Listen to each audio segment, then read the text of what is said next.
जब रेखा ने वह मैसेज देखा तब तुरंत बाद उनका रिप्लाई आया कि तुम्हें शर्म नहीं आती क्या। और यह बात सुनकर मैं हैरान रह गया और मैंने सोचा कि मैंने तो इनको सिर्फ उदाहरण दिए हैं और उन उदाहरण की सहायता से अपने दिल की सच्ची फीलिंग्स को इनके साथ साझा किया है, पर ये तो मुझे कह रही हैं कि तुम्हें शर्म नहीं आती क्या ये सब बोलते हुए।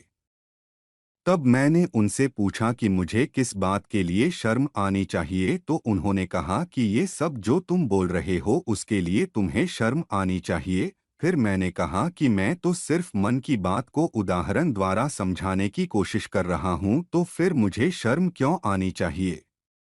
उन्होंने यह बात मुझे 3 या 4 बार बोली कि तुम्हें शर्म आनी चाहिए, और फिर मुझे ये बात सुनकर बहुत गुस्सा आ गया और मुझे बहुत दुख भी हुआ कि मेरी सच्ची फीलिंग्स का ये कैसा मजाक उड़ाया जा रहा है।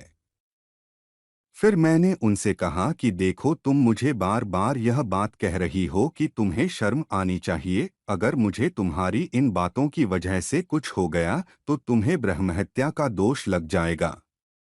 जैसे ही उन्होंने मेरी ये बात सुनी कि ब्रह्महत्या का दोष लग जाएगा, तो उन्होंने मुझे मैसेज किया कि अगर मैं यह बात सर को बता दूं तो फिर।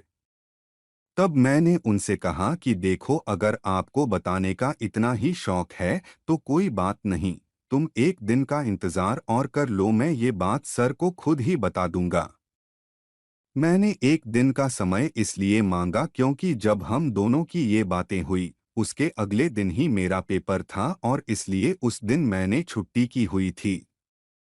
वैसे तो मुझे भी पता है कि मरने वाली बातों से इंसान डर जरूर जाता है, पर मैं इसमें अपनी गलती बिल्कुल भी नहीं मानता हूँ क्योंकि उन्होंने मुझे कई बार कहा कि तुम्हें शर्म आनी चाहिए, तो इसके बाद तो गुस्सा आना स्वाभाविक है। तो मैंने गुस्से में कह दिया कि मुझे आपकी इन बातों की वजह से कुछ हो गया तो आपको ब्रह्महत्या का दोष लग जाएगा।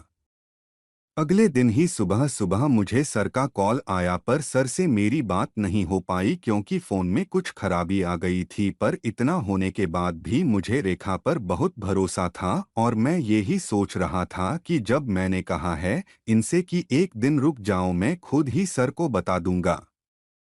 पर जब मैं अगले दिन कॉलेज आया तो सर ने मुझे बुलाया और कहा कि तुझे पता है कि मैंने तुझे क्यों बुलाया है। तो फिर मैंने सोचा कि क्या पता शायद मुझसे प्रैक्टिकल की कॉपी में लिखते समय कुछ गड़बड़ी हो गई होगी, पर फिर बाद में उन्होंने खुद ही कहा कि रेखा ने तेरी शिकायत की है मुझसे कि तू उसको परेशान कर रहा है। तो मैंने सर से सिर्फ इतना ही कहा कि मैंने किसी को परेशान नहीं किया।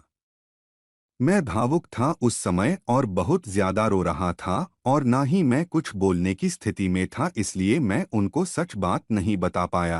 पर उन्होंने मुझे बहुत कुछ बोला। उन्होंने मुझे यह कहा कि तू इसको परेशान क्यों कर रहा है, जबकि मैंने तो बस अपने दिल की बात ही बताई थी। हाँ, ये बात जरूर थी कि जिस मैसेज में मैंने अपने दिल की बात उदाहरण के साथ लिखी थी वो मैसेज कुछ ज्यादा ही लंबा हो गया था।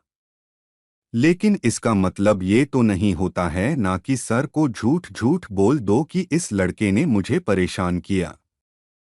सर ने मुझे यह भी कहा कि सबकी पसंद अलग होती है, तो हम किसी को जबरदस्ती नहीं कर सकते हैं। पर मुझे यह समझ नहीं आया कि मैंने कब किसी को जबरदस्ती बोला कि मैं आपको पसंद कर रहा हूं तो आप भी मुझे पसंद करो। और सर ने साथ में ये बात भी बोली कि अगर तेरी बहन के साथ भी ऐसा होता तो तू क्या करता।